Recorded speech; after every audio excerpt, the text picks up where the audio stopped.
इज्जत से जीना है तो जी लेंगे,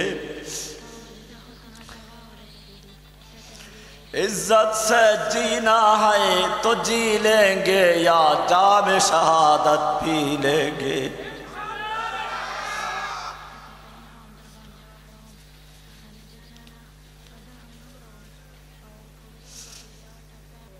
যখন পৃথিবীর সমস্ত কাফের মুশরিক নাস্তিক মুরতাদ ঐক্যবদ্ধ হয়ে মাঠে নেমেছে পৃথিবীর বুক থেকে ইসলাম ও মুসলিমদের নাম ও নিশানা মুছে ফেলার জন্য, যার ফলে যুগ যুগ ধরে কাশ্মীরি মুসলিমদের বাড়িঘরগুলো বুলডোজার দিয়ে গুড়িয়ে দেওয়া হচ্ছে, উপর থেকে বিমান হামলা করে নারী শিশু নির্বিচারে আল্লাহর বান্দা মুসলিম হওয়ার কারণে পাখির মতো গুলি করে হত্যা করা হচ্ছে। কাশ্মীরি মুসলিমদেরকে যুগ যুগ ধরে হত্যা করা হচ্ছে। তাদেরকে চ্যালেঞ্জ করা হয়, গো हमारी माता है तुम उसको खाता है, तुमको चाहिए पाकिस्तान या भेजेंगे कब्रिस्तान। हिंदू हिंदी हिंदुस्तान जबन भेजो पाकिस्तान। এরকম অহরহ মুসলিম উম্মাহকে অপমান করা হচ্ছে, নির্যাতন করা হচ্ছে। আরাকানের মুসলিমদেরকে চরমভাবে হত্যা করে ঘর বাড়ি থেকে বের করে দেওয়া হয়েছে। আজকে আকাশ বাতাস ভারী হয়ে আছে মজলুমানের ফরিয়াদে। বাংলাদেশের কারাগারগুলো থেকে ফরিয়াদ হচ্ছে। বলগার কেন্দ্রিক মামলায় যারা কারাগারে বন্দী আছে, বিভিন্ন অজুহাতে যাদেরকে নির্যাতন করে বন্দী করা হয়েছে, বাংলাদেশের বুকে ভারতের র কর্তৃক প্রশিক্ষণ প্রাপ্ত এক স্বৈরাচারিণী লেডি ফেরাউনকে পাঠানো হয়েছিল মুসলিম উম্মাহকে ধ্বংস করার জন্য। সেজন্য প্রথম দিকে এসে মুসলমানদের প্রাণ প্রিয় আলেম কুল শিরোমণি আল্লামা শাইখুল হাদিস মুফতি আমিনী সহ অসংখ্য উলামায়ে কেরামকে গ্রেফতার করা হয়েছিল। কুকুরের মাথায় টুপি পরানো হয়েছিল। এভাবে ইসলামকে কটাক্ষ করার দুর্বিসন্ধি নিয়ে মাঠে নেমেছিল। এরপরে ভারতীয় বিভিন্ন সংস্থাকে দিয়ে সিনেমার মাধ্যমে উদীচী, ছায়ানট ইত্যাদি বিভিন্নভাবে কিছু সংগঠন তৈরি করে তাদের কাজ ছিল ইসলাম মুসলিমের বিরুদ্ধে সব সময় গুজব রটনা করা এবং কটাক্ষ করা। শুধু এ পর্যন্তই নয়, এরপরে শুরু হলো আরো গভীর চক্রান্ত। মুসলিম উম্মার ঈমানের ভিত্তি আল্লাহর রাসূলের ভালোবাসা দূর করার জন্য রাসূল সাল্লাল্লাহু আলাইহি ওয়াসাল্লামকে মুসলিম উম্মাহ থেকে বিতর্কিত করার জন্য রাসূলের চরিত্র নিয়ে আল্লাহর নবীর স্ত্রীদেরকে নিয়ে কল্প কাহিনী তৈরি করে কটাক্ষ করা হয়েছিল, নাটক তৈরি করা হয়েছিল। আর তার প্রতিবাদ করার কারণে হাজার হাজার মুসলিমদেরকে কারাবন্দী করা হয়েছিল। আমাকেও সে কারণেই কারাবন্দী করা হলো। এক যুগ পর্যন্ত আমাকে কারাবন্দী করে রাখা হলো। এটা নতুন কোনো কথা নয়। এই ভারতবর্ষ যখন ইংরেজরা দখল করেছিল তখনও তারা এই চক্রান্তগুলোই করেছিল। প্রথমে তারা মাদ্রাসা মসজিদ বন্ধ করে দিল, দিল্লি শহরে, শুধুমাত্র দিল্লি শহরে ৮০,০০০ মাদ্রাসা ছিল। সব মাদ্রাসাগুলোকে বন্ধ করে দিয়ে ঘোড়ার আস্তাবল বানানো হয়েছিল। মসজিদগুলোকে বন্ধ করে দেওয়া হলো, ধ্বংস করে দেওয়া হলো। আলেম ওলামাদেরকে পাইকারি হত্যা করা হলো। ডক্টর টমসন, একজন ইংরেজ দার্শনিক এবং ঐতিহাসিক, তিনি লিখেছেন, আমার সৃষ্টিকর্তার কসম, ইংরেজ সরকার কোরআন শরীফগুলোকে একাত্র করে আগুনে পুড়িয়ে দিল। আলেম ওলামাদেরকে ঘোড়ার পায়ের সঙ্গে বেঁধে দিয়ে ঘোড়াগুলোকে দ্রুত দৌড়ানো হয়েছে, এভাবে নিষ্পেষিত করে তাদেরকে হত্যা করা হয়েছে। দিল্লির চাঁদনি চক থেকে নিয়ে খয়বর পর্যন্ত এমন কোন গাছ ছিল না যে গাছের ডালে ডালে এক একজন আলেমকে ফাঁসির কাস্টে ঝুলানো না হয়েছিল। ওলামায়ে কেরামদের বড় একটা সংখ্যাকে আন্দামান দ্বীপে প্রেরণ করা হয়েছিল, নির্বাসনে দেওয়া হয়েছিল। এভাবে যখন চক্রান্তের পরেও দেখা গেল ইংরেজ বিরোধী আন্দোলন বন্ধ হচ্ছে না, বরং দাবানলের মতো জ্বলে উঠছে, তখন ইংরেজ শাসকেরা তাদের ভারতীয় পাঁচাটা গোলাম দালালদেরকে নিয়ে বসলো।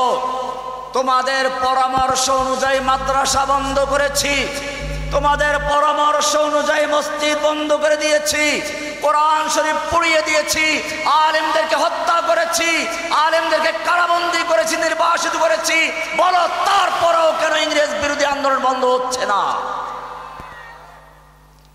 দালালরা এবারে জবাব দিল, তোমরা যে মসজিদ বন্ধ করেছো, ইটের মসজিদ, তোমরা যে মাদ্রাসা বন্ধ করেছো, ওগুলো ইট আর কাঠের মাদ্রাসা। তোমরা কিছু পুরো আলেমদেরকে ফাঁসি দিয়েছো, নির্বাসনে দিয়েছো, কিন্তু জেনে রাখো প্রত্যেকটা মাদ্রাসার 14-15 বছরের বাচ্চাদের অন্তরের ভিতরে জীবন্ত কোরআন রয়েছে। ততক্ষণ পর্যন্ত এই হাফেজরা মাদ্রাসার ছাত্র থাকবে, ততক্ষণ পর্যন্ত ইসলামকে নির্মূল করা সম্ভব নয়।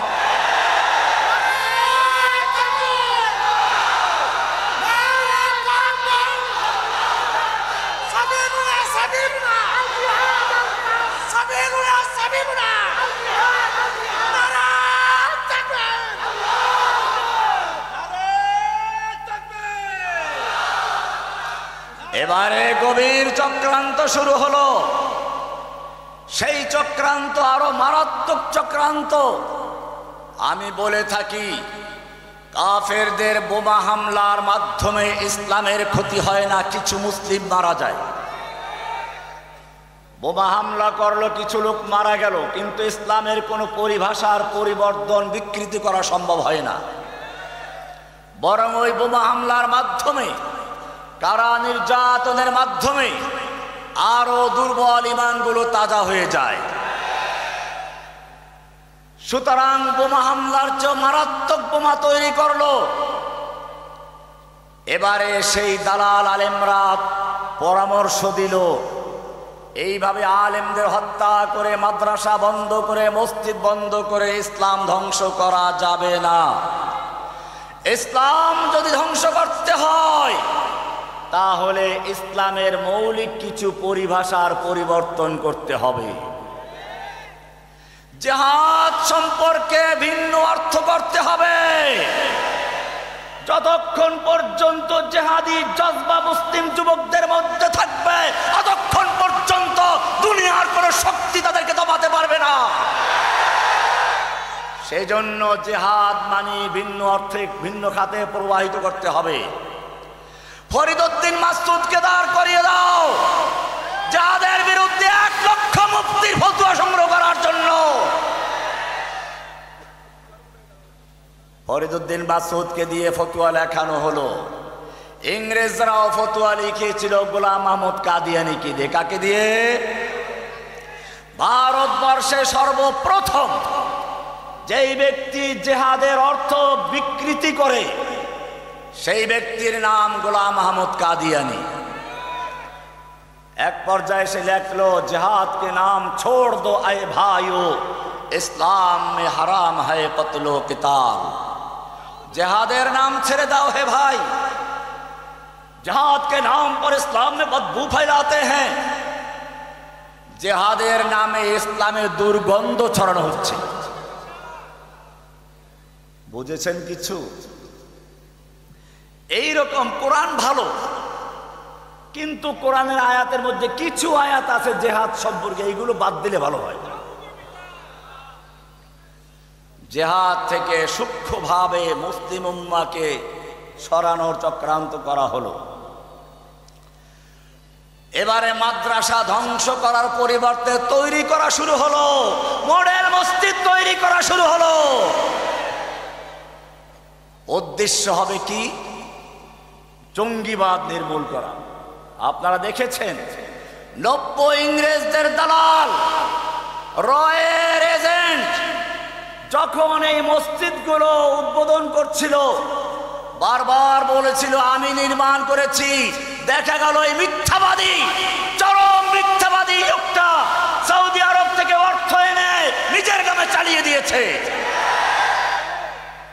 সে প্রত্যেকটা মসজিদ উদ্বোধন করার সময় কি বলল? ইসলামের একটা গুরুত্বপূর্ণ অধ্যায় জিহাদকে কলঙ্কিত করে, বিতর্কিত করে, জঙ্গিবাদ নাম দিয়ে বিভিন্ন সংগঠন তৈরি করে ইসলামকে বিতর্কিত করার চেষ্টা করেছে। আনসারুল্লাহ বাংলা টিম নামে একটা দল তৈরি করা হলো। বলা হলো আমি সে দলের, কখনো বলে গুরু, কখনো বলে আধ্যাত্মিক নেতা, কখনো বলে প্রধান। তার মানে যেটা ভুয়া ওটা তো একরকম হয় না। সত্য হলে একটা থাকে, মিথ্যা হলে যার বাপ নাই, জারদ সন্তান, তার হাজার বাপ। আর যার প্রকৃত বাপ আছে তার বাপ কয়জন? শেখ হাসিনা আমার নামে তৈরি করলো আনসারুল্লাহ বাংলা টিম। কখনো বলে আধ্যাত্মিক নেতা, কখনো গুরু, কখনো প্রধান। এখন সে আনসারুল্লাহ বাংলা টিমের কোনো কার্যক্রম আছে? তাহলে বোঝা গেল এটা তৈরি করেছিল বাংলাদেশের 1 নাম্বার সন্ত্রাসী, জঙ্গিবাদের গডমাদার সেই শেখ হাসিনা। তাদের সোনার ছেলেদেরকে দিয়ে ধর্ষণ করিয়েছে, খুন করিয়েছে, লুট করিয়েছে, গরু চুরি করিয়েছে।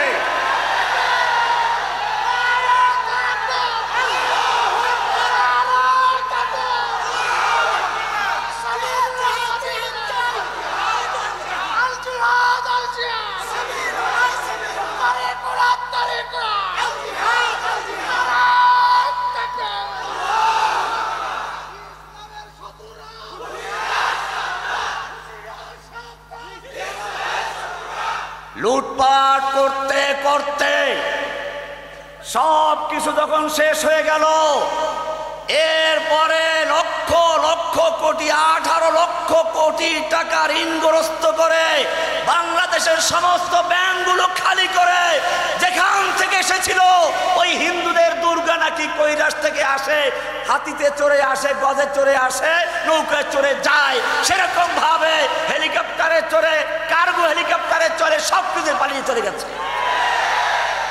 মালবাহী হেলিকপ্টারে চলে গেছে। কি মাল নিয়ে গেছে জানেন? বাংলাদেশের সমস্ত স্বর্ণ, রৌপ্য, টাকা পয়সা কার্গো বিমানে করে 1 লাফে বাংলাদেশ থেকে দিল্লি গিয়ে পালিয়েছে।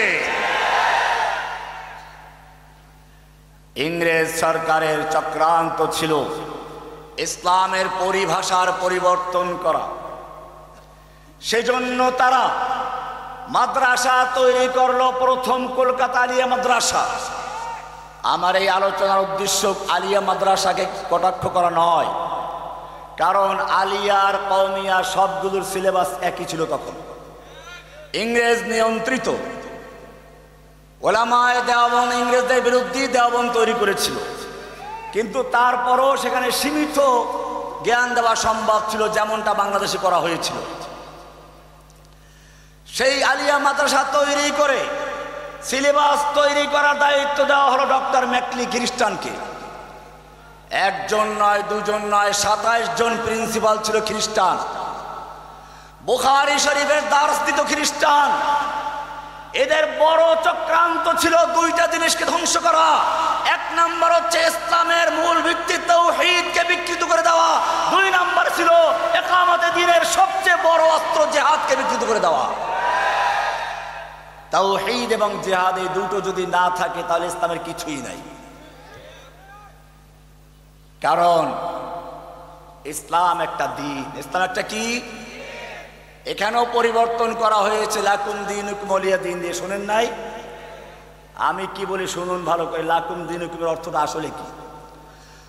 আল্লাহর নবী যখন মক্কায় দাওয়াত দেওয়া শুরু করলেন, কাফের নেতারা গিয়ে আবু তালেবকে ধরলো। আবু তালেব, তোমার ভাতিজাকে বলো সে কি চায়। যদি ধনী হতে চায় মক্কার সমস্ত ব্যবসায়ীরা চাঁদা করে তাকে সবচেয়ে বড় ব্যবসায়ী বানিয়ে দেব। যদি সুন্দরী নারী চায় তাহলে আমি সবচেয়ে সুন্দরী নারী, মক্কার সবচেয়ে সুন্দরী নারী তাকে বিয়ে দিয়ে দেব। যদি সে শাসক হতে চায়, রাজা হতে চায়, মক্কার শাসন ব্যবস্থার মুকুট তার মাথায় এখনই পরিয়ে দেব। একটাই শর্ত, তাওহীদের দাওয়াত বন্ধ করতে হবে। তাওহীদকেই ভয় পেয়েছে যুগে যুগে, এখনো পাচ্ছে। तौहीद की अमानत सीनों में है हमारे, आसा नहीं मिटाना नामो निशा हमारा। মুসলিমদের অন্তরে যতক্ষণ পর্যন্ত তাওহীদ থাকবে, যতক্ষণ পর্যন্ত এক আল্লাহর প্রতি ঈমান থাকবে, অতক্ষণ পর্যন্ত দুনিয়ার কোনো শাসক, দুনিয়ার কোনো শক্তি তাদেরকে পরাজিত করতে পারবে না। ওয়ালা তাহিনু ওয়ালা তাহজানু ওয়া আনতুমুল আ'লাউনা ইন কুনতুম মুমিনিন। আল্লাহ তাআলা বলেছেন ওয়ালা তাহিনু, তোমরা হীনমন্য হয়ো না, ভয় পেও না, ওয়ালা তাহজানু, চিন্তাও করো না, ওয়া আনতুমুল আ'লাউনা, তোমরাই থাকবে সমাদৃত, তোমরাই থাকবে উচ্চাসনে, তোমরাই থাকবে বিজয়ী। ইন কুনতুম মুমিনিন, যদি তোমাদের অন্তরের ভিতরে ঈমান থাকে, তাওহীদি শক্তি থাকে। এই কারণে যুগে যুগে হামলা হয়েছে তাওহীদের উপরে। কার উপরে? তাওহীদ, লা ইলাহা। আবু জাহেল, আবু লাহাব রাগে আবু তালেবকে বলল খবরদার লা ইলাহা বন্ধ করতে হবে। কারণ আবু তালেব আবু লাহাবরা বুঝেছে লা ইলাহা, নেই কোনো ইলাহ, নেই কোনো মাবুদ, নেই কোনো খাজা, নেই কোনো গাজা, নেই কোনো দেবদেবী, নেই কোনো মূর্তি, সব কিছু বাতিল হয়ে যাবে। আমাদের 360 মূর্তির কি হবে? আমাদের ইব্রাহিমের মূর্তির কি হবে? ইসমাইলের মূর্তির কি হবে? ইসহাকের মূর্তির কি হবে? যিশুর মূর্তির কি হবে? এইভাবে শত শত মূর্তি তারা তৈরি করে রাখলো। তারা বুঝতে পারলো লা ইলাহার তরবারি দিয়ে সমস্ত গায়রুল্লাহর গর্দান কেটে দিয়ে একমাত্র আল্লাহকে বসানো হবে অন্তরের ভিতরে, আর কিছুই থাকতে পারবে না। লা ইলাহা। সেই সময় কাফেররা বুঝতে পেরেছে, মক্কার কাফেররা, বর্তমানের আবু জাহেলরা বুঝতে পেরেছে, ঠিক কিনা? এই জন্য তাওহীদের কথা বললে তখনও বিপদ, এখনো বিপদ। আল্লাহর নবীকে বলল আবু তালেব, গিয়া মুহাম্মদ ভাতিজা শুনো, এই লোকগুলোর ক্ষমতা তো সম্পর্কে তোমার জানা আছে, কত বড় ক্ষমতাশালী, কত বড় শক্তি তাদের সঙ্গে আছে। তারা তোমার কি ক্ষতি করতে পারে জানো? তোমাকে জেলে ঢুকাতে পারে, হত্যা করতে পারে। যদি নিরাপদ থাকতে চাও তাদের প্রস্তাবটা মেনে নাও, অসুবিধা কি? ক্ষমতায় গিয়ে এরপরে তুমি আস্তে আস্তে দিন কায়েম করো, ভাগাভাগি করে নাও। আল্লাহর নবী কি বলেছিলেন? আল্লাহর নবী উত্তর দিলেন, চাচা আবু তালেব শুনে রেখো, এই দাওয়াত তো আমি নিজে দিচ্ছি না, আমার এই দাওয়াত হচ্ছে আল্লাহর দাওয়াত। আলাম তারা কাইফা দারাবাল্লাহু মাসালান কালিমাতান তাইয়্যিবাহ, আমার এই কালিমার তাইয়্যিবার দৃষ্টান্ত হচ্ছে ওই বৃক্ষের মতো, কাশাজারাতিন তাইয়্যিবা, একটা পবিত্র বৃক্ষের মতো, আসলুহা সাবিতু ওয়া ফারউহা ফিস সামা, যার কাণ্ড হচ্ছে পৃথিবীতে আর তার শাখাগুলো হচ্ছে স্বয়ং আরশে আজিমের সঙ্গে। সুবহানাল্লাহ। আমাদের ঈমানের সম্পর্ক কোথায়? ঈমানের সম্পর্ক কার সাথে? ঈমানের সম্পর্ক যদি আল্লাহর সঙ্গে থাকে, দুনিয়ার যত শক্তিশালী, দুনিয়ার যত পাওয়ার, সুপার পাওয়ার হোক না কেন, মুমিনের ঈমানের সঙ্গে টিকে থাকতে পারে না। আফগানিস্তানের লোকেরা দেখিয়ে দিয়েছে না, 14 গোষ্ঠী একাত্রে হামলা চালালো, তারপরে 20 বছর পর্যন্ত নির্যাতন করলো, শেষ পর্যন্ত আল্লাহ দেখিয়ে দিলেন ওয়ালা তাহিনু ওয়ালা তাহজানু আনতুমুল আলাউনা ইন কুনতুম মুমিনিন। তোমাদের ভয় নেই, তোমাদের চিন্তা নেই, তোমরাই হবে বিজয়ী, তোমরাই হবে বিজয়ী যদি মুমিন হতে পারো। আফগানিস্তানে সেই বিজয় দিয়ে দেখিয়ে দিয়েছেন। এবারে তাদের কৌশল পরিবর্তন হলো, ঠিক আছে বন্ধ করা লাগবে না, কারণ আল্লাহ নবী জানিয়ে দিলেন আমি বন্ধ করতে পারবো না। তিনি জানিয়ে দিলেন ওরা এই সমস্ত সুযোগ সুবিধা নয়, যদি আসমানের সূর্যটাকে এনে আমার ডান হাতে দেয়, চন্দ্রটাকে এনে বাম হাতে দেয়, মুহূর্তের জন্য আমি কালেমায়ে তাইয়্যিবার দাওয়াত বন্ধ করতে পারবো না। জোরে বলুন সুবহানাল্লাহ। এইবারে আর একটা জঘন্য প্রস্তাব নিয়ে আসলো, ঠিক আছে বন্ধ করা লাগবে না, আমরা শান্তি চাই, একদিন তোমারটা তোমার, কিছুদিন তোমার ইবাদত আমরা করব, তোমার পূজা আমরা করব, তোমার দিনের দাওয়াত আমরা গ্রহণ করব, আর কিছুদিন তুমি আমাদের সাথে মিলেমিশে মেলায় আসবে, পূজা করবে। বর্তমানে আছে কিনা? ধর্ম যার যার, এই স্লোগান কি নতুন না পুরাতন? যুগে যুগে সব কাফেরদের চরিত্র ছিল এক, সব কাফেরদের স্লোগান ছিল এক। মক্কার আবু জাহেল আবু লাহাবরা এই প্রস্তাব করলো, মুহাম্মদ এত ঝামেলা করে লাভ কি? সব ধর্মই তো ঠিক আছে, ঠিক আছে মিলেমিশে চলি, কিছুদিন আমরা তোমার ধর্ম পালন করব, আর কিছুদিন তুমি আমাদের ধর্ম পালন করবে।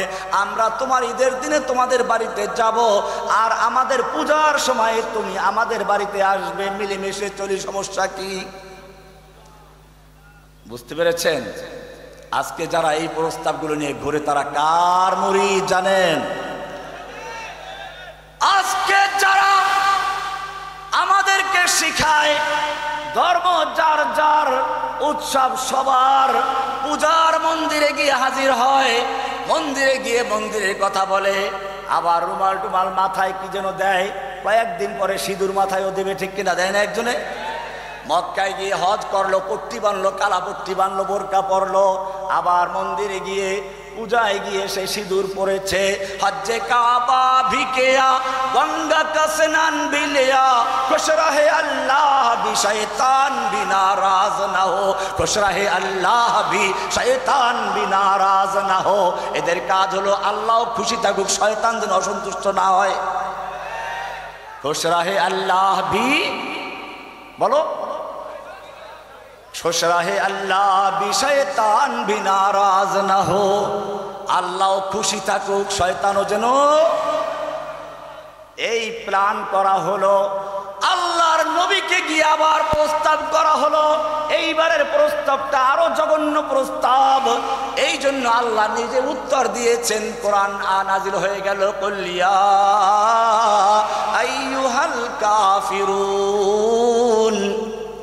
হে নবী আপনি কাফের গোষ্ঠীকে জানিয়ে দেন, ও হে কাফেরের দল, লা আবুদু মা তা'বুদুন, আমি যার ইবাদত করি তোরা তার ইবাদত করো না, আর তোরা যার ইবাদত করো আমি তার ইবাদত করি না। তোদের খোদা আমার খোদা এক নয়, আমি বর্তমানেও তোদেরটা করি না, তোরা আমারটা করো না। আর ভবিষ্যতের জন্য শুনে রাখো, ওয়ালা আনা আবিদুম মা আবাদতুম, আর কখনো আমি তোমাদের যা পূজা করো তা পূজা করি নই, পূজাকারী নই, করব না। ওয়ালা আনতুম আবিদুনা মা আ'বুদ, আর আমি যার ইবাদত করি তোরাও তার ইবাদতকারী কখনো হবি না। এইভাবে চলতে গেলে কোনো মিল থাকে না। লাকুম দীনুকুম ওয়ালিয়া দীন, তোদের জন্য তোদের দিন, আমার জন্য আমার দিন, তোদের সঙ্গে আমার কোনো সম্পর্ক নেই। তোরা তোদেরটা পালন কর, আমি আমারটা পালন করব। তোদেরটায় আমি যাব না, আমারটায় তোরা ধারে কাছে আসবি না। জোরে বলেন সুবহানাল্লাহ। লাকুম দীনুকুমের অর্থ বোঝা গেছে। আর এইটার অর্থ কি করেছে এরা? লাকুম দীনুকুম ওয়ালিয়া দীন। আজকে রাজশাহীর রাজা মেয়ারা শুনে রেখো, ও রাজা মেয়ারা ভালো করে জেনে রাখো, লাকুম দীনুকুম, তোদের একটা দিন আছে, ওয়ালিয়া দিন, আমারও দিন আছে। আমার দিন আর তোমাদের দিন কি এক না ভিন্ন? আমাদের দিনের নাম কি? ওদের দিনের নাম কি? ওদের দিনের নাম ইহুদিয়াত, ওদের দিনের নাম খ্রিস্টান, ওদের দিনের নাম গণতন্ত্র, ওদের দিনের নাম সমাজতন্ত্র, রাজতন্ত্র। আল্লাহ রাব্বুল আলামিন বলছেন লাকুম দীনুকুম ওয়ালিয়া দীনি, তোদের একটা দিন আছে, আমার একটা দিন আছে। আমার দিনের নামটা শুনে রেখো, ইন্নাদ-দীনা ইনদাল্লাহিল ইসলাম। সুবহানাল্লাহ। আল্লাহ বলছেন আল্লাহর কাছে গৃহীত আল্লাহর মাত্র দিনের নাম কি? ইন্নাদ-দীনা ইনদাল্লাহি, ইনদাল্লাহি আগে হয়ে গেছে, ইসলাম পরে হয়েছে। আত-তাখির মা হাক্কুহু তাকদীম ইউফিদুল হাসরা ওয়াল কাসরা, সীমাবদ্ধ হয়ে গেল। আল্লাহর কাছে গ্রহণযোগ্য শুধুমাত্র একমাত্র দিনের নাম কি? এবারে ইসলাম ধর্ম যারা পালন করবে তারা অন্য ধর্মের কাছে যেতে পারবে কিনা? আল্লাহর কাছে জিজ্ঞেস করি, আল্লাহ কি বলেন শুনুন। জসিমউদ্দিন রহমানের কথা নয়, স্পষ্ট কোরআনের আয়াত। আল্লাহ বলছেন ওয়ামাইয়াবতাগি গায়রাল ইসলামে দীনা, ওয়ামাইয়াবতাগি গায়রাল ইসলামে দীনা ফালান ইউকবালা মিনহু ওয়া হুয়া ফিল আখিরাতি মিনাল খাসিরিন। যে ব্যক্তি ইসলাম ছাড়া অন্য কোনো দিন খুঁজে বেড়ায়, অন্বেষণ করে, মসজিদেও যায়, মন্দিরেও যায়, মসজিদে গিয়ে বলে মুহাম্মদ সাল্লাল্লাহু আলাইহি ওয়াসাল্লামের আদর্শ ছাড়া আর কিছু চলে না, সর্বোত্তম আদর্শ মুহাম্মাদের আদর্শ। মন্দিরে গিয়ে বলে সর্বোত্তম আদর্শ কি জানি, আবার সেই বুদ্ধদেবের মন্দিরে গিয়ে বলে বুদ্ধের আদর্শ মানলে পৃথিবীতে অশান্তি থাকে না। যেইখানে যায় সেই রঙে রঙিন হয়ে যায়। আল্লাহ তাআলা বলছেন ওয়ামাইয়াবতাগি গায়রাল ইসলামে দীনান, যেই ব্যক্তি ইসলাম ছাড়া অন্য কোনো দিন তালাশ করে, অন্য কোনো মন্দিরে গিয়ে ঘুরঘুর করে, গির্জায় গিয়ে ঘুরঘুর করে, প্যাগোডায় গিয়ে ঘুরঘুর করে, ওয়ামাইয়াবতাগি গায়রাল ইসলামে দীনান ফালাই ইউকবালা মিনহু, তার থেকে কিছুই গ্রহণযোগ্য হবে না। তার নামাজ, রোজা, হজ, যাকাত, তাসবিহ, তাহলিল, জিহাদ ইত্যাদি কিছুই গ্রহণযোগ্য হবে না। ওয়া হুয়া ফিল আখিরাতি মিনাল খাসিরিন, সে আখিরাতে ফেরাউন, হামান, নমরুদ, আবু জাহেল, আবুল আহাবদের অন্তর্ভুক্ত হয়ে ক্ষতিগ্রস্ত হয়ে জাহান্নামীদের কাতারে যুক্ত হয়ে যাবে। ইসলাম ছাড়া অন্য কোন দিন তালাশ করা যাবে? এবারে আপনার প্রশ্ন, আচ্ছা বুঝলাম ইসলামে কি সবই আছে?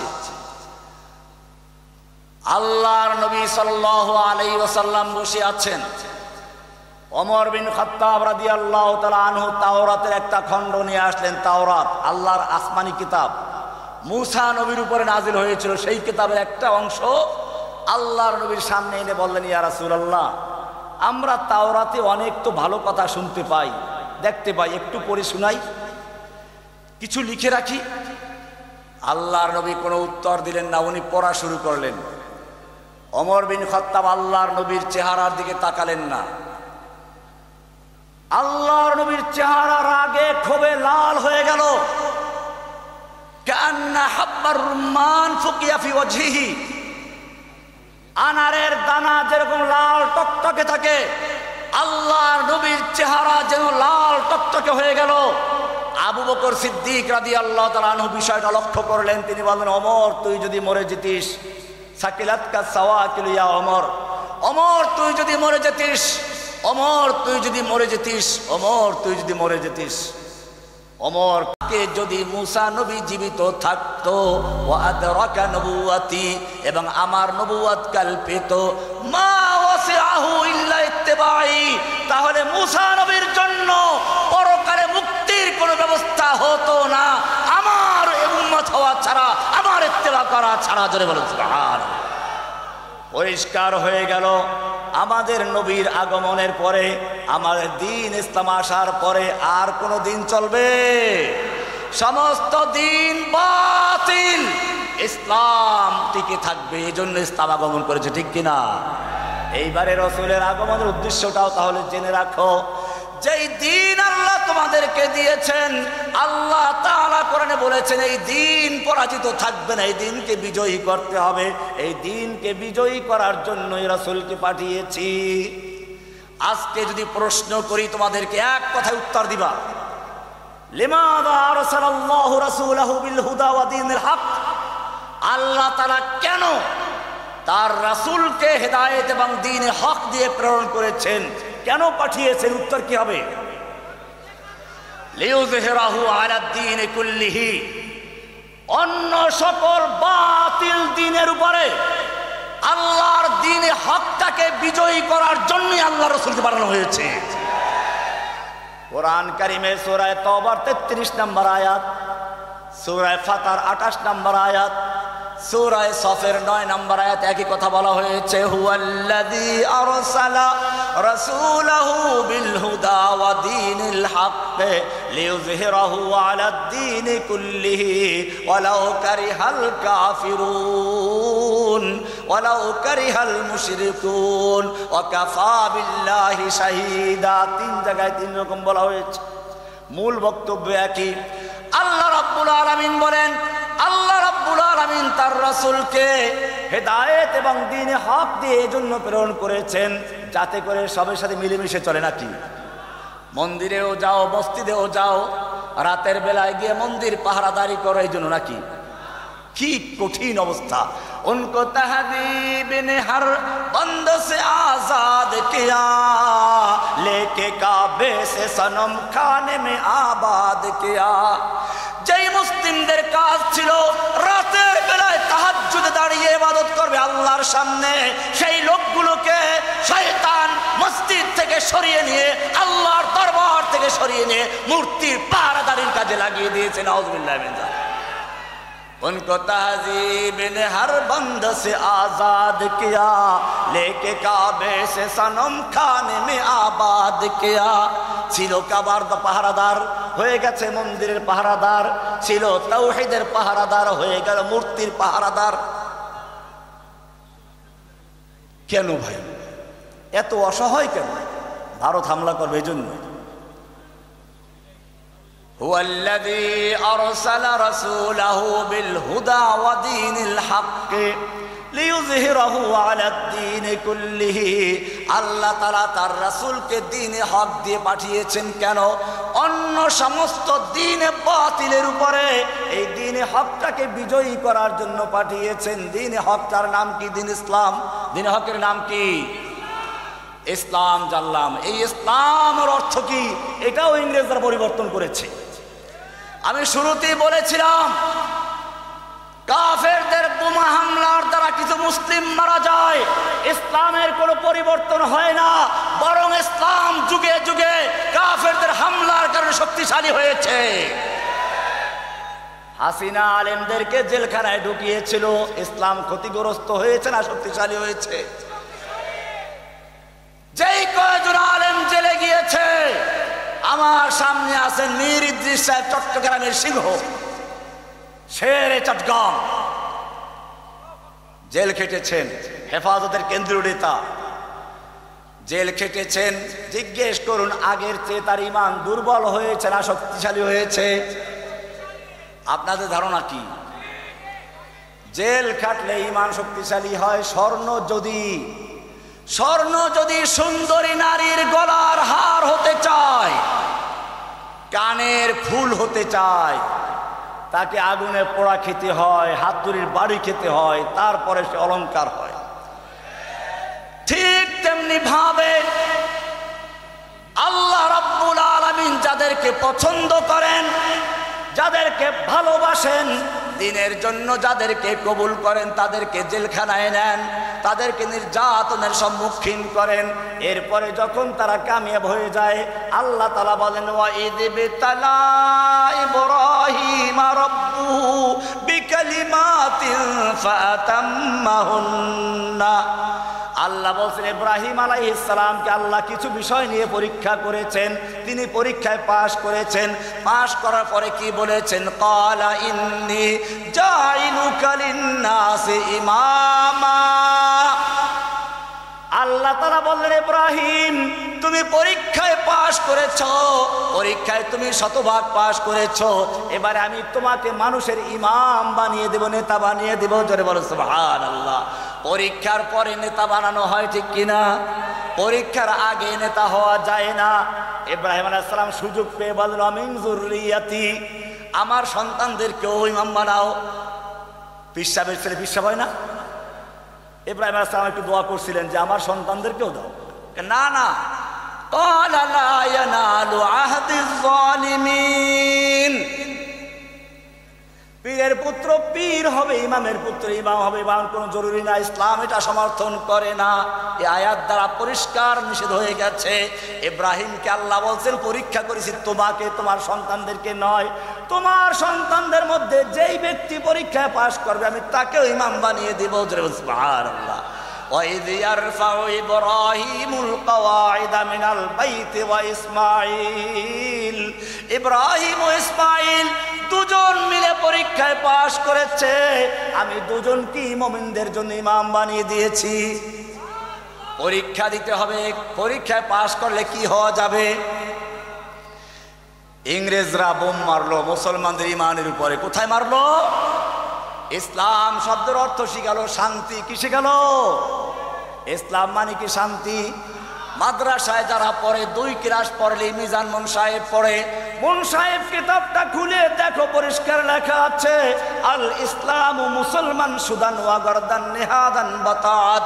ইসলাম মানে হচ্ছে আত্মসমর্পণ করা। কার কাছে? ইসলাম মানে হচ্ছে ব্যক্তি জীবনে, পারিবারিক জীবনে, সামাজিক জীবনে, রাষ্ট্রীয় জীবনে, আন্তর্জাতিক জীবনে, ব্যাংকে, আদালতে, সংসদে, সব ক্ষেত্রে এক আল্লাহর হুকুমের কাছে আত্মসমর্পণ করার নাম কি? এই অর্থ যদি মুসলিমরা জানতো তাহলে ইংরেজদের শাসন ঠিক। সেই জন্য সুপরিকল্পিতভাবে এখানে বোম মেরেছে।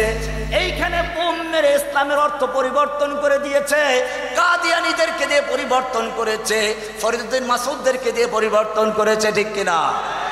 এটা ওদের একটা কৌশল। বর্তমানে র্যান্ড কর্পোরেশন আছে যারা ইসলামের বিরুদ্ধে সবসময় গবেষণা করে। তাদের বক্তব্য হলো ইসলামকে ধ্বংস করতে হলে আগেও যেমন বিভিন্ন পরিভাষার পরিবর্তন করা হয়েছে, বিকৃতি করা হয়েছে, এখনো তাই করতে হবে। যদি দেখো রাস্তার এক পাশে মোল্লা ওমর বক্তব্য দিচ্ছে, তাহলে জেহাদের উপরে বক্তব্য দিচ্ছে, জেহাদের ফজিলত বয়ান করছে, রাস্তার অপর প্রান্তে মোল্লা বোর্ড লিখে তৈরি করে দাও তার বিরোধিতা করার জন্য। যদি রাস্তার এক পাশে দেখো জসিমউদ্দিন রহমানি জেহাদের বক্তব্য দিচ্ছে, রাস্তার অপর প্রান্তে ফরিদুদ্দিন মাসুদকে দাঁড় করিয়ে দাও জেহাদের বিরুদ্ধে 1 লক্ষ মুফতির ফতোয়া লেখার জন্য। ইউরিদুনা লিইউতফিউ নূরাল্লাহি বিআফওয়াহিহিম ওয়াল্লাহু মুতিম্মু নূরিহি ওয়ালাউ কারিহাল কাফিরুন। আল্লাহ তাআলা বলছেন ওরা চেয়েছিল ইসলামের বাতিকে ফু দিয়ে নির্বাপিত করে দেওয়ার জন্য, ফুৎকারে নির্বাচিত করার জন্য। আল্লাহু মুতিম্মু নূরিহি, আল্লাহ তাআলা তার নূরকে পূর্ণ করে ছাড়বেন। ওয়ালাউ কারিহাল কাফিরুন, যদিও দুনিয়ার সমস্ত কাফের মুশরিক ঐক্যবদ্ধভাবে আল্লাহর নূরকে নিভাতে চায়, কোরআনকে বন্ধ করে দিতে চায়, আলেমদের কণ্ঠ বন্ধ করতে চায়, তাফসীর মাহফিল বন্ধ করতে চায়, আল্লাহ তাআলা বলেন আল্লাহ তার নূরকে পূর্ণ করে ছাড়বেন। যদিও দুনিয়ার সব কাফের ঐক্যবদ্ধ হয়ে তার বিরোধিতা করে, আল্লাহ তাদের সমস্ত বাকরসার জালের মতো তাদের চক্রান্তরে নস্যাৎ করে দিয়ে ইসলামকে বিজয়ী করে ছাড়বেন ইনশাআল্লাহ। ইসলাম মানে কি? এই ইসলাম যারা পালন করে তাদের নাম কি? মুসলিম তাদেরকেই বলা হয় যারা ইসলাম পালন করে। নাকি ইসলাম ছাড়া মুসলিম? 2 ভাই ছিল, নাম একজনের নাম ইসলাম, একজনের নাম মুসলিম। রাজশাহী থেকে ঢাকা ট্রেনে চলে যাবে, রেলগাড়িতে ঢাকা যাবে, ইসলাম যে সে উঠতে পারলো, মুসলিম আর উঠতে পারে নাই। এখন লোকেরা বলা বলি করলো মুসলিম রয়ে গেছে, ইসলাম, মুসলিম রয়ে গেছে ইসলাম। ও মুসলমান জাতি, ইসলাম আছে কোরআনে, ইসলাম রয়েছে হাদিসে, মুসলিম চলে গেছে কবরে। তোমরা কোন মুসলিম? মুসলিম তো ছিল তারা, কোরআনে আল্লাহ নাম দিয়েছেন মিল্লাতা আবিকুম ইব্রাহিম। ইসলাম হচ্ছে তোমাদের পিতা ইব্রাহিমের দেওয়া মিল্লাত। ওয়া সাম্মাকুমুল মুসলিমিন, তিনি তোমাদের নাম রেখেছেন কি? বাপের নাম কি? এখানেও 90 ইংরেজ হাসিনা মুসলিম জাতির পিতা ইব্রাহিমের নামকে পরিবর্তন করে একটা নাস্তিক কুলাঙ্গার বাংলাদেশের গাদ্দারকে জাতির পিতা বলে আখ্যায়িত করেছিল। এদেশের মুসলিমরা যখন বুঝতে পারলো বাংলাদেশের বিশ্বাসঘাতক যে নিজে যুদ্ধ করে নাই, শুধুমাত্র গোটা পাকিস্তানের প্রধানমন্ত্রী হওয়ার জন্য নানান ভাবে চক্রান্ত করেছে, পাকিস্তানের জেলে গিয়েও সাহস করার চেষ্টা করেছে, মুক্তিযুদ্ধে যার সামান্য কোনো অবদান নেই। আজকে যারা প্রকৃত মুক্তিযোদ্ধা তাদেরকে বানালো রাজাকার, আর যেগুলো ইংরেজদের সুযোগ সুবিধা নিয়ে দালালি করেছে তাদেরকে বানিয়েছে প্রকৃত মুক্তিযোদ্ধা। মিল্লাত আবিকুম ইব্রাহিম, তোমাদের পিতা ইব্রাহিমের মিল্লাত। আমাদের জাতির পিতার নাম কি? জাতির পিতার নাম কি? বাপের নাম পর্যন্ত পরিবর্তন করার চক্রান্ত করলো। নিজের সেই বাপকে জাতির পিতা বানাবার জন্য বিভিন্ন রকমের কৌশল করেছিল। আল্লাহ রাব্বুল আলামিন যখন পাকড়াও করলেন, ইন্না বাতশা রাব্বিকা লাশাদীদ, নিশ্চয় আল্লাহর ধরা বড় কঠিন ধরা, আল্লাহর পাকড়াও বড় কঠিন পাকড়াও। আল্লাহ যখন ধরলেন তখন রান্না করা খাবার ফেলে দিয়ে একটা বক্তব্য রেকর্ড করার চিন্তা ভাবনা বাদ দিয়ে তাকে পালাতে হয়েছে, ঠিক কিনা? কেন কেন তার মুখের খাবার পর্যন্ত নেওয়া হলো? যেই কাঁঠাল রানী বলতেছিল কি যে আমি তেল দিয়ে পাকাই না, পেঁয়াজ দিয়ে পাকাই না, কি দরদি, বেগুনের পরিবর্তে মিষ্টি কুমড়া দিয়ে কি বানাও, বেগুনি বানাও, খেজুরের পরিবর্তে বড়ই দিয়ে ইফতার করো। এত কিছু যে বললো, দেখা গেল পালানোর সময় দুপুরের খাবারগুলোর মধ্যে কত আইটেম ছিল, ওই খাবার দিয়ে 10,000 মানুষকে খাওয়ানো সম্ভব ছিল। নিজের বক্তব্য রেকর্ড করতে পারলো না, কেন বলা জানেন? আল্লাহ তাআলা দেখিয়ে দিলেন যুগে যুগে যারা আল্লাহর কোরআনের কণ্ঠকে বন্ধ করতে চেয়েছে, তাফসীর মাহফিল বন্ধ করতে চেয়েছে, ওলামায়ে কেরামদেরকে ফাঁসি দিয়েছে, জেলে দিয়েছে, আল্লাহ রাব্বুল আলামিন দেখালেন তোর কণ্ঠ বন্ধ করার জন্য আল্লাহই যথেষ্ট।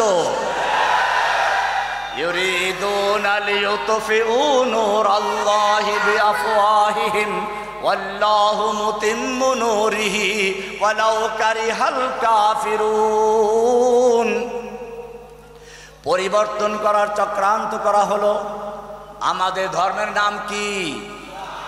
আমাদের নাম কি? দলিল কোরআন থেকে বলছে হুয়া সাম্মাকুমুল মুসলিমিন। আমাদের মধ্যে কোনো পার্থক্য নেই, আমরা সবাই মুসলিম, সবাই কি? এখানেও সে বিভক্ত করার চেষ্টা করেছে, অমুকে জঙ্গি, অমুকে রাজাকার, অমুকে জামাত, অমুকে হেফাজত, অমুকে 90 জেএমবি, অমুকে জেএমবি, অমুকে হুজি, এইভাবে বিভিন্ন দলে দলে বিভক্ত করে মুসলিম উম্মাহকে পৃথক করে করে সে শাসন ব্যবস্থা কায়েম করতে চেয়েছিল। ফেরাউনও তাই করেছিল। ওয়াজআলা আহলাহা শিয়া, ফেরাউন তার জাতিকে বিভিন্ন গোত্রে বিভিন্ন দলে বিভক্ত করেছিল। আমাদের নব্য ফেরাউনও সমস্ত জাতিকে চেতনার স্বাধীনতার পক্ষে বিপক্ষে, গণজাগরণের পক্ষে বিপক্ষে, মুক্তিযুদ্ধের চেতনার পক্ষে বিপক্ষে ইত্যাদি বিভিন্ন রকমের কালার দিয়ে, দল দিয়ে জঙ্গিবাদী বলে মুসলিম উম্মাহর মধ্যে বিভক্ত করার চেষ্টা করেছিল। যুগে যুগে ফেরাউনদের চরিত্র একই, কিন্তু মুসলিম উম্মাহকে মনে রাখতে হবে আমাদের মধ্যে বিভিন্ন ভেদাভেদ থাকতে পারে, খুঁটিনাটি বিষয়ে ইখতিলাফ থাকতে পারে, কিন্তু মনে রাখতে হবে আমরা সকলের পরিচয় কি? যদি একজনের উপর আক্রমণ আসে সবাই প্রতিহত করবো, ঠিক কিনা? ইতিহাস থেকে শুনুন, আমিরে মুআবিয়া রাদিয়াল্লাহু তাআলা আনহুর সঙ্গে আলীর যুদ্ধ হচ্ছে।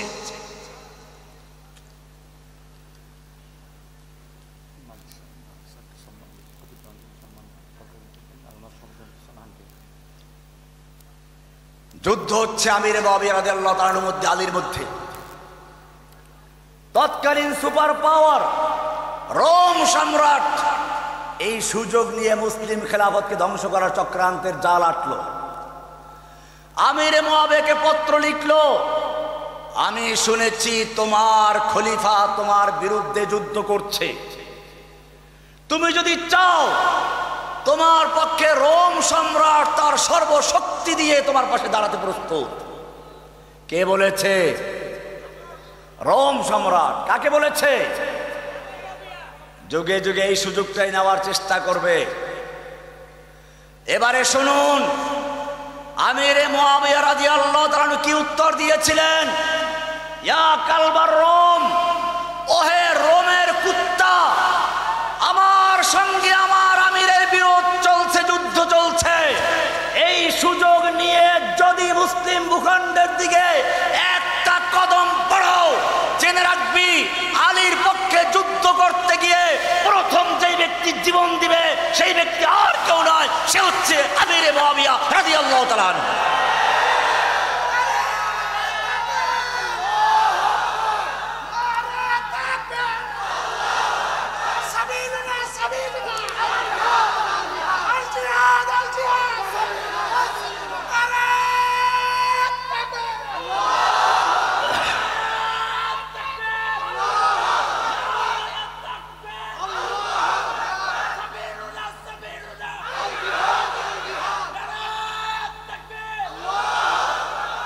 বর্তমানে সে একই কৌশল চলছে।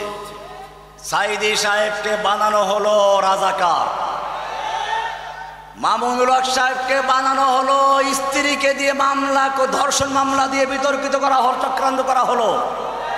জসিমউদ্দিন রহমানীকে জঙ্গি মামলা দেওয়া হলো।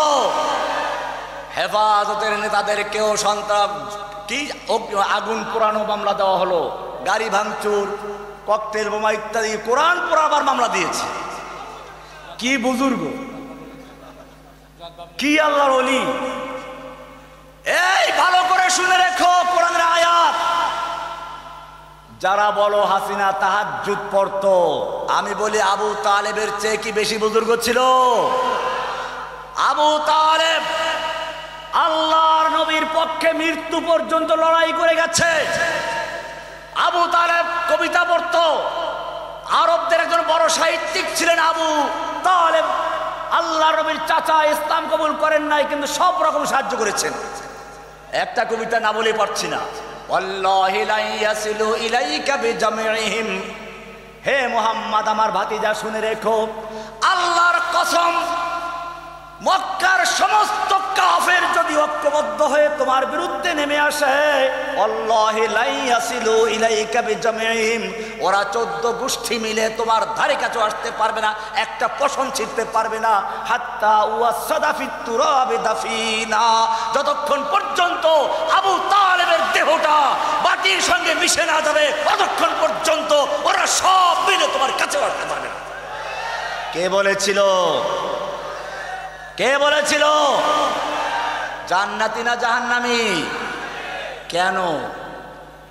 আল্লাহর নবী মৃত্যুর সময়ও আবু তালেবের কাছে গিয়ে হাজির হয়ে বলেন, আবু তালেব চাচা, সারা জীবন তুমি আমার পক্ষে ছিলে, আমার জন্য অনেক কষ্ট করেছো। 3 বছর পর্যন্ত তোমাদের সহ আমাদের পরিবারটাকে কারাবন্দী করে রাখা হয়েছিল, খাবার নাই, পানি নাই, কষ্ট করেছো, এত কিছু তুমি করেছো, তুমি খালি বলো লা ইলাহা, তাওহীদের বাণীটা অন্তরে বসাও। ও মুসলমান জাতি, এই তাওহীদের বাণী, এই তাওহীদের বীজ তোমাদের মনেও গাঁথতে হবে। উলাইকা কাতাবা ফি কুলুবিহিমুল ঈমান, সাহাবীদের অন্তরে ঈমানের বীজ রোপণ করেছিলেন কে? একটু পরে আসে, একটু ধৈর্য ধরুন, কর্মসূচি পরে আসতেছে ইনশাআল্লাহ। আমার ভাইয়েরা, আবু তালেবকে আল্লাহর নবী প্রস্তাব করলেন, শুধু লা ইলাহা ইল্লাল্লাহ এতটুকু বলো, আমি তোমার জন্য সুপারিশ করার সুযোগটা পাবো। আবু তালেব দ্বীন ইসলামের মূল বাণী লা ইলাহা গ্রহণ করে ইল্লাল্লাহ গ্রহণ করার জন্য প্রস্তুত ছিল। মক্কার নেতারাও তখন হাজির, বলল আবু তালেব শেষ পর্যন্ত বুঝি ভাতিজার ইসলাম কবুল করে মুরতাদ হয়ে যাবে, ধর্ম ত্যাগ করে ফেলবে, মক্কার মেয়ে লোকেরা তোমাকে তিরস্কার করবে, ভৎসনা করবে। আবু তালেব শেষ পর্যন্ত মারা গেল আর বলল, ইন্নী আলা মাযহাবে আব্দুল মুত্তালিব, আমি আব্দুল মুত্তালিবের মাযহাব ধর্মের উপরে আছি, এই বলে মারা গেল। আল্লাহর নবী আবু তালেবের মৃত্যুর পরেও দোয়া করতে লাগলেন। সঙ্গে সঙ্গে আল্লাহর পক্ষ থেকে বাণী নাযিল হয়ে গেল, ইন্নাকা লা তাহদি মান আহবাবতা ওয়ালাকিন্নাল্লাহা ইয়াহদি মান ইয়াশা। হে নবী, আপনি যাকে চান, আপনার ভাতিজা, আপনার চাচা, আপনার খালু, আপনার ফুফু, আপনার আত্মীয় স্বজন, আপনার আপন লোক হোক না কেন, আপনি চাইলেই তাকে হেদায়েত দিতে পারবেন না। হেদায়েত দেওয়ার মালিক হচ্ছেন কে? স্পষ্ট কোরআনের আয়াত, হেদায়েত দেওয়ার মালিক কে? না কোনো খাজা বাবা, না কোনো গাজা বাবা, না কোনো ল্যাংটা বাবা, না কোনো পীর বাবা। ও মুসলিম জাতি, তাওহীদের সবক ভালো করে শিখো। সব কিছু দেওয়ার মালিক কে? ঈমানের তৌফিক দেওয়ার মালিকটাও কে? হেদায়েত দেওয়ার মালিক কে? সন্তান দেওয়ার মালিক কে? রিজিক দেওয়ার মালিক কে? না কোনো খাজা বাবা, না কোনো মাজারওয়ালা, না কোনো দুর্গাওয়ালা, না কোনো দরগাওয়ালা। ইন্নাকা লা তাহদি মান আহবাবতা, হে নবী, তুমি যাকে চাও তাকে হেদায়েত দিতে পারবে না। নবী যদি হেদায়েত দেওয়ার মালিক না হয়ে থাকে, তারপরেও যদি কোনো পীর বলে হেদায়েত দিয়ে বেহেশতে নিয়ে যাবে, সে পীর না শয়তান। কারে শয়তান মিকুনি নামত ওলি, কারে শয়তান মিকুনি নামত ওলি, গর ওলি নস্তলানত বর ওলি। শয়তানের কাজ করো আর নাম দাও আল্লাহর ওলি। এই যদি হয় আল্লাহর ওলি, তাহলে এই সমস্ত ওলিদের প্রতি আল্লাহর লানত। কারে শয়তান মিকুনি নামত ওলি, গর ওলি নস্তলানত বর ওলি। সব কিছু দেওয়ার মালিক কে? দেওয়ার মালিক কে? মাজারে লেখা আছে, আজমির গিয়ে দেখবেন লেখা আছে মাজারের সামনে, ইয়া আসমান হ্যায় তেরি, ইয়ে জমিন হ্যায় তেরি, মকসুদ মেরা কর দে পুরা, আয়ে খাজা আজমিরি। জোরে বলেন নাউজুবিল্লাহ। আসমানের মালিক কে? জমিনের মালিক কে? এটা মক্কার কাফেররা বিশ্বাস করছে। পরিষ্কার কোরআনে বলা আছে, ওয়ালা ইন সালতাহুম মান খালাকাহুম লা ইয়াকুলুন্নাল্লাহ। হে নবী, আপনি যদি মক্কার কুফফারদেরকে জিজ্ঞেস করেন কে ওদেরকে সৃষ্টি করেছে, লা ইয়াকুলুন্নাল্লাহ, মক্কার কাফেররা বলবে সৃষ্টিকর্তা কে। ওয়ালা ইন সালতাহুম মান নাযালা মিনাস সামাই মাআন ফাআহইয়া বিহিল আরদা মিন বাদি মাউতিহা লা ইয়াকুলুন্নাল্লাহ। যদি মক্কার কুফফারদেরকে জিজ্ঞেস করো কে আসমান থেকে পানি বর্ষণ করে, সেই পানি দিয়ে মৃত্যু জমিনকে আবার চৌচির হয়ে যাওয়া জমিনকে আবার তাজা করে ফসল উৎপন্ন করায় কে, তারা বলবে কে। ওয়ালা ইন সালতাহুম মান খালাকাস সামাওয়াতি ওয়াল আরদা ওয়া সাখখারাশ শামসা ওয়াল কামার, যদি ওদেরকে জিজ্ঞেস করো কে সৃষ্টি করেছে আসমান এবং জমিন, কে নিয়ন্ত্রণ করে চন্দ্র এবং সূর্য, লা ইয়াকুলুন্নাল্লাহ, তারা বলবে সব করে কে। তাহলে বোঝা গেল আল্লাহ আছেন, এই কথা মক্কার আবু জাহল আবু লাহাব বিশ্বাস করত, ঠিক কিনা? কাবা নির্মাণ করত কারা? হাজিদেরকে পানি খাওয়াইতো কারা? মক্কার মুশরিকরা, কাফেররা। তাহলে কেন তারা মুশরিক, তারা কাফের কেন? একটা জায়গায় গন্ডগোল, তাওহীদ। কোন জায়গায় গন্ডগোল ছিল? আবু তালেবকে প্রস্তাব করা হলো, গ্রহণ করলো না, ওহী নাযিল হয়ে গেল। এরপরেও নবী দোয়া করতে লাগলেন। আল্লাহ তাই এবারে আরো কঠিন আয়াত নাযিল করে দিলেন, মা কানা লিন-নাবিয়্যি ওয়াল্লাযীনা আমানু আন ইস্তাগফিরু লিল মুশরিকিন। কত কঠিন আয়াত, ভালো করে শুনুন। আল্লাহ তাআলা বলছেন তার নবীকে উদ্দেশ্য করে, মা কানা লিন-নাবিয়্যি ওয়াল্লাযীনা আমানু, কোন নবীর জন্য উচিত নয়, কোন মুমিনের জন্য উচিত নয়, আন ইস্তাগফিরু লিল মুশরিকিন, কোন মুশরিকের জন্য দোয়া করা নবীর জন্য উচিত নয়, কোন মুমিনের জন্য উচিত নয়, কোন মুশরিকের জন্য দোয়া করা, হোক না সে নিকট আত্মীয়। কাকে বলা হচ্ছে? কাকে বলা হচ্ছে? ওয়ালাউ কানু উলি কুরবা, হোক না সেই নিকটাত্মীয়, মিন বাদি মা তাবায়্যানা লাহু আন্নাহু আসহাবুল জাহিম, যখন তাদের সামনে স্পষ্ট হয়ে গেল যে সে কাফের, সে জাহান্নামের অধিবাসী। আবু তালেব জান্নাতি না জাহান্নামী?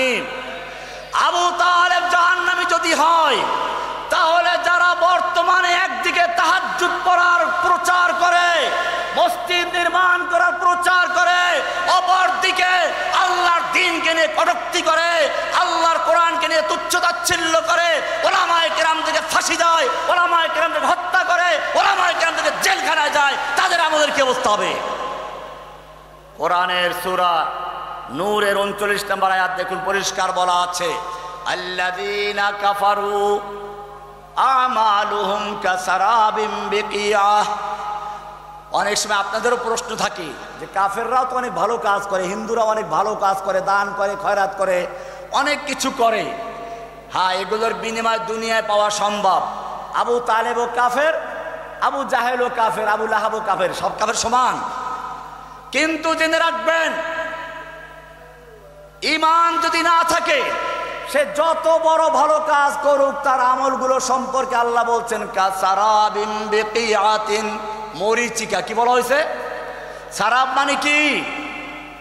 সারাব মানে কি? এই নামাজ আমরা তো পড়বো, সব একসাথেই পড়বো। আজান হচ্ছে, ওঠা বসা আমি একটু পরে বন্ধ করে দেবো ইনশাআল্লাহ, এটা খেয়াল রাখবেন। আমরা 10 বছর 11 বছর পর্যন্ত জেল খেটেছি, আর আপনারা কিছুক্ষণ সময় ধৈর্য ধরে বসতে পারবেন না, তারা হয়ে করবেন, এটা ঠিক হবে? বেয়াদবি কেউ করবেন না, ধৈর্য ধরে বসুন, আর বেশি লম্বা আলোচনা করবেন, একটু পরে শেষ করে দিচ্ছি ইনশাআল্লাহ। অত্যন্ত গুরুত্বপূর্ণ বিষয়। আপনাদের মধ্যে অনেক সময় প্রশ্ন আসে যে অমুকে হিন্দু ভালো কাজ করে, নেক আমল করে, দান খয়রাত করে, মুসলমানের চেয়েও ভালো। কোরআন স্পষ্ট উত্তর দিচ্ছে, সূরা নূরের 39 নম্বর আয়াত আল্লাহ বলছেন আল্লাযীনা কাফারু, যারা কাফের তাদের নেক আমলগুলোর অবস্থা কি? কাসারাবিন বিকিয়াতিন, মরুভূমির মধ্যে দুপুরের রৌদ্রের সময় যে পানি থই থই করে দেখা যায়, তৃষ্ণার্ত ব্যক্তি পানি মনে করে দৌড় দিয়ে সেখানে গিয়ে দেখে কোনো পানি নাই, সব কেবল বালু আর বালু। আল্লাহ উদাহরণ দিচ্ছেন, পিচ ঢালা রাস্তায় যদি দূর থেকে তাকানো হয় দুপুর রৌদ্রে, কি দেখা যায়? পানি দেখা যায়। আসলে কি পানি? এটার নাম বাংলায় মরিচিকা, বাংলায় কি? আরবিতে সারাব। আরবিতে কি বলে? সারাব। এই শব্দটা আছে সূরা নূরের 39 নম্বর আয়াতে, পরিষ্কারভাবে বলা আছে আল্লাযীনা কাফারু, নিশ্চয়ই যারা কাফের, আমালুহুম কাসারাবিন বিকিয়াতিন, তাদের সমস্ত আমলগুলো হচ্ছে মরিচিকার মতো, মরিচিকার মতো। বিকিয়াতিন, মরুভূমির ভিতরে। ইয়াহসাবুহু যামআনু মাআ, তৃষ্ণার্ত লোকেরা পানি মনে করে সেদিকে দৌড়ে যায়। হাত্তা ইযা জাআহু, যখন সেখানে যায়, লাম ইয়াজিদহু শাইআ, কিছুই পায় না।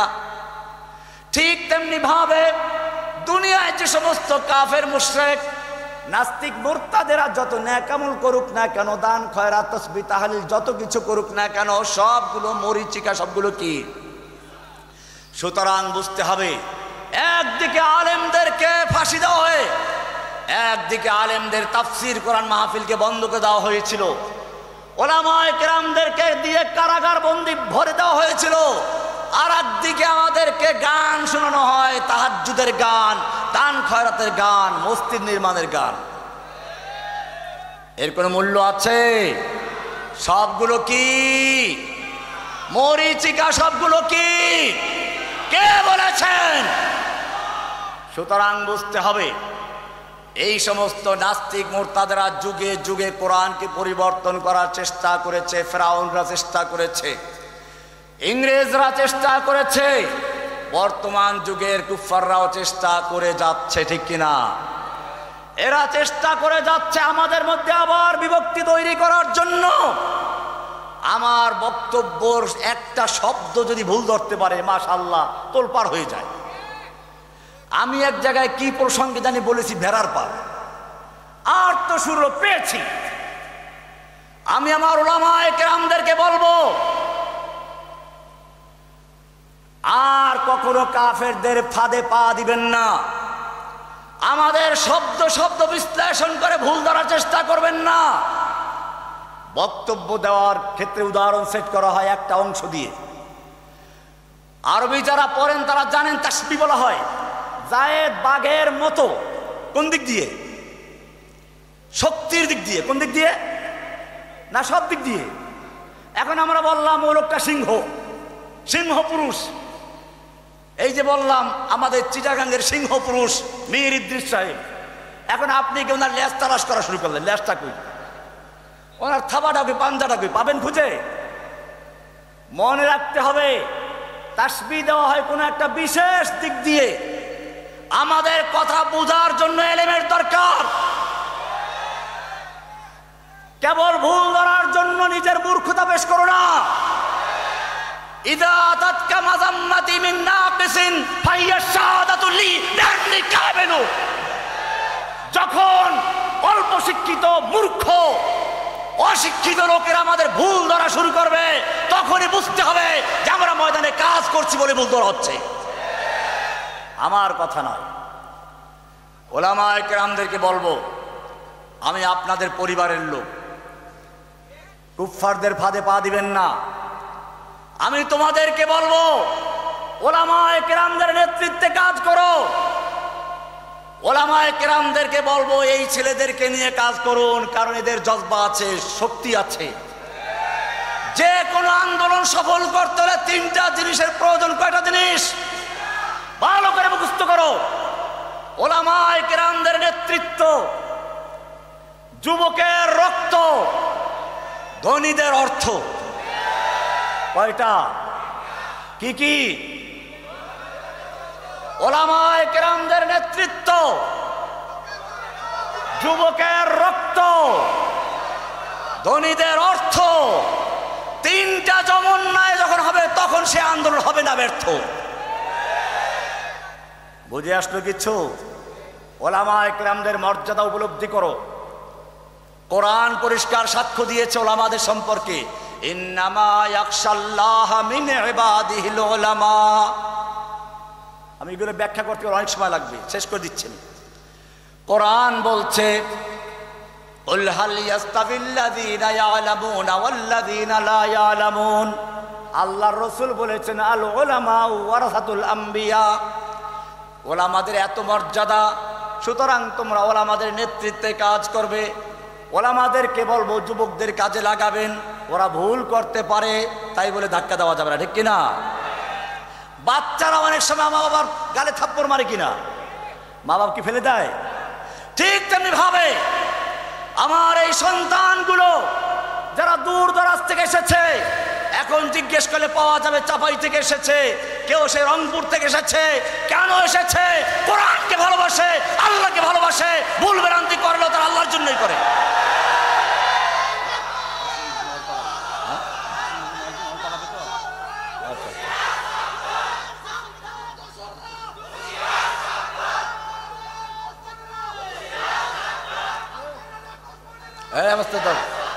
ভাইরা আমার, আরেকটি কথা না বললেই নয়।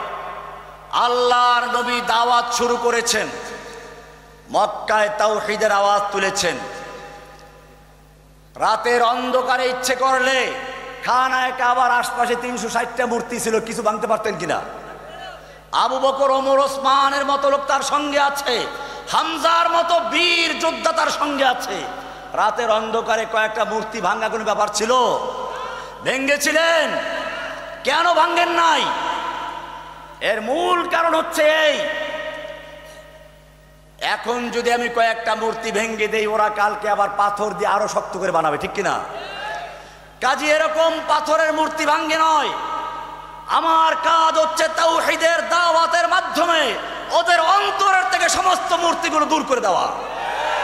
উলাইকা কাতাবা ফি কুলুবিহিমুল ঈমান। ওদের অন্তরের মধ্যে ঈমানের বীজ রোপণ করতে হবে। কে রোপণ করেছেন? আল্লাহ কি কৃষক নাকি যে কদু গাছ লাগাইবে? কদু গাছ লাগাইছেন না কলা গাছ লাগাইছেন? কি লাগিয়েছেন? উলাইকা কাতাবা ফি কুলুবিহিমুল ঈমান। সাহাবায়ে কেরামদের অন্তরে ঈমানের বীজ রোপণ করেছেন। তোমাদের কাজ কি? ওই একই কাজ। এদেশে তাওহীদের জাগরণ করতে হবে, প্রত্যেকটা মানুষের অন্তরে ঈমানের চেতনা তৈরি করতে হবে। আমি আসলে মৌলিক কিছু কথা বলার ইচ্ছা ছিল, পিছনে মসজিদ আছে, জামাত তৈরি হবে, সেজন্য ইনশাআল্লাহ বাকি কথাগুলো আবার যদি কখনো কোথাও প্রোগ্রাম থাকে কর্মসূচির, সেখানে একটা কর্ম দেওয়া হলো এখন তোমাদেরকে। তোমাদের কাজ হচ্ছে কোনো খুচরা কোনো গ্রুপ না করে সব জায়গার থেকে তাওহীদের দাওয়াত প্রচার করতে থাকো। এই দেখো তোমাদের সামনে আন্দোলন একটা রূপরেখা আছে। এই ছাত্র আন্দোলন কোনো নেতা নাই, কোনো দল নাই, কিন্তু যখন তাদের চিন্তা চেতনা এক হয়ে গেছে, সারা বাংলাদেশ থেকে লক্ষ লক্ষ জনতা মাঠে নেমেছে, ঠিক কিনা? ঠিক তেমনি ভাবে প্রত্যেকটা মানুষের অন্তরে তাওহীদের আগুন জ্বালিয়ে দাও। দেখবা কোনো দলের প্রয়োজন হবে না, কোনো ব্যক্তির প্রয়োজন হবে না। ইনশাআল্লাহ বাংলাদেশে আরেকটা বিপ্লব তৈরি হবে, ইসলামের বিপ্লব ইনশাআল্লাহ।